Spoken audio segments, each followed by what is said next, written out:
નમસ્કાર દર્શક મિત્રો, એસડી ન્યૂઝ ગુજરાતી ચેનલ પર આપનું સ્વાગત છે ને હું આપની સાથે વૈશાલી પોબારુ કરીશું નજર આજના સમાચાર પર ડાંગ જિલ્લાથી। ડાંગ જિલ્લાના તમામ પ્રવાસન સ્થળે ટ્રાફિક વિભાગના ધજાગરા ઉડાડતા પ્રવાસીઓ જોવા મળી રહ્યા છે।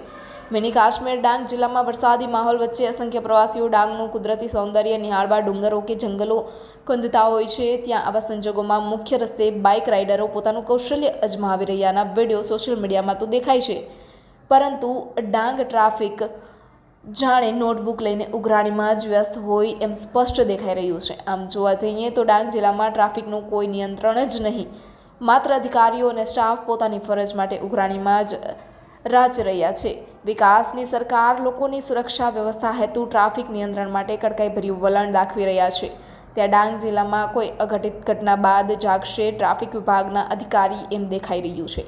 ડાંગ જિલ્લામાં તમામ સ્થળોએ વાહન અને ટ્રાફિક વિભાગનું કોઈ પણ નિયંત્રણ જોવા મળી રહ્યું નથી। ઉચ્ચ અધિકારીઓ પ્રવાસન સ્થળ ડાંગ જિલ્લામાં ટ્રાફિક વિભાગને એક્ટિવ કરે એવી લોક માંગ ઉઠી છે। Reporter Sushil Pawar, SD news Gujarati, Dang.